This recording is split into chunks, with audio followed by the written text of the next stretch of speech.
बहन जी का क्या संदेश है आप लोग सुनने का काम करना।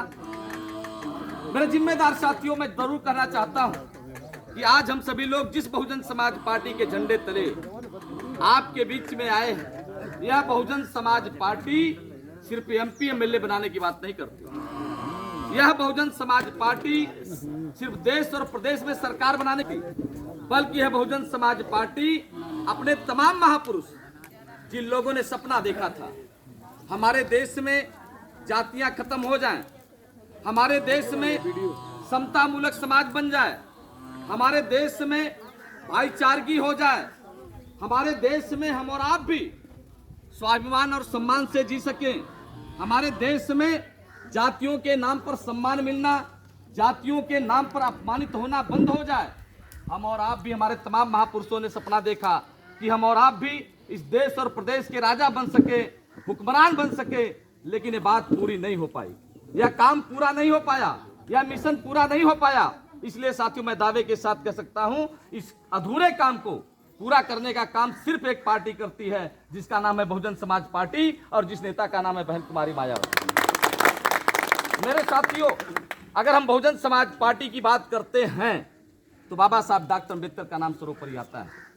और बाबा साहब डॉक्टर अम्बेडकर ने पूरी जिंदगी हमारी आपकी बेहतरी के लिए लगाने का काम किया। अगर आज हमें और आपको कुर्सी पर बैठने का अधिकार मिला है, आज हमको और आपको अच्छा कपड़ा पहनने का अधिकार मिला है, हमें और आपको आज बोलने का अधिकार मिला है, हमें आपको पढ़ाई लिखाई करने का अधिकार मिला है, हमें आपको धन धरती रखने का अधिकार मिला है। हमारी माताएं बहनें बैठी हैं, अगर आपको अच्छी साड़ी पहनने का अवसर मिला है, हमारी बहनें हैं, अगर आपको अच्छा सूट पहनने का अधिकार मिला है, आपको अच्छा जेवर धारण करने का अधिकार मिला है, तो मैं दावे के साथ कह सकता हूं देन किसी और की नहीं बल्कि बाबा साहब डॉक्टर बी आर अम्बेडकर की। मेरे साथियों, हमारे पिता तुलुक बुजुर्ग बैठे हैं, ये लोग बताते हैं लगभग 50-60 साल पहले तालाबों में कुत्ता बिल्ली पानी पी लेता था, लेकिन हम इंसानों को तालाबों में भी पानी पीने का अधिकार नहीं था। आज तालाब का पानी छोड़ो, हैंडपंप का पानी छोड़ो, कुएं का पानी छोड़ो, आज हम सभी लोगों को आरओ का पानी मिलता है। हम आप कहीं जाते हैं तो हमारे आपके सामने बिस्लरी की बोतल रखी जाती है। मेरे साथियों, मैं दावे के साथ कह सकता हूं, अगर आज किसी ने स्वच्छ पानी भी पिलाने का अधिकार देने का काम किया है तो सिर्फ और सिर्फ बाबा साहब डॉक्टर अम्बेडकर ने देने का काम किया। और बाबा साहब डॉक्टर अम्बेडकर ने पूरी जिंदगी न्यौछावर करने का काम किया। आप सभी जानते हो, मैं उस पर बहुत लंबा नहीं जाना चाहता, आप सभी जानते हो। साथियों, आज जो कुछ हमारे पास है सब बाबा साहब डॉक्टर अम्बेडकर की बदौलत है। और बाबा साहब डॉक्टर अम्बेडकर ने हम सभी लोगों से अंतिम समय में, अपने जिंदगी के अंतिम समय में, यानी 6 दिसंबर 1956 में मरने से पहले बैठे हुए दलित समाज के भाइयों, पिछड़े वर्ग के भाइयों, अकलियत समाज के भाइयों से एक बात कही थी।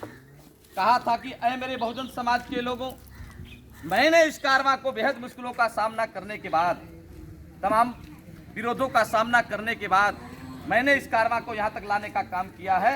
ऐ मेरे मानने वाले लोगों, ऐ मेरे अनुयायियों, आपकी नैतिक जिम्मेदारी बनती है कि आप सभी लोग मेरे इस कारवां को निरंतर आगे बढ़ाते रहना। अगर आगे मत बढ़ा पाना तो पीछे भी मत जाने। वो कौन सा कारवां? उस कारवां के बारे में आप लोग जयंती पर डॉक्टर अम्बेडकर की, डॉक्टर साहब चलिए वहाँ, डॉक्टर के संघर्ष को जानते हैं। मूवीज के माध्यम से आप लोगों ने बाबा साहब डॉक्टर अम्बेडकर को देखा है, सुना है। तमाम किताबों के माध्यम से आप सभी लोग बाबा साहब डॉक्टर अम्बेडकर को पढ़े।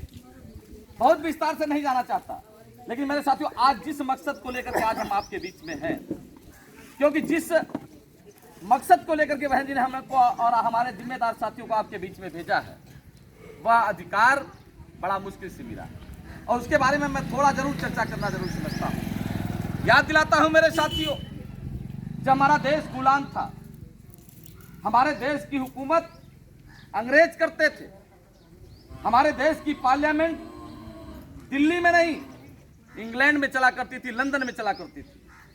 और बाबा साहब डॉक्टर अम्बेडकर हमारी आपकी रहनुमाई करने लगातार लंदन की पार्लियामेंट में जाने का काम करते थे।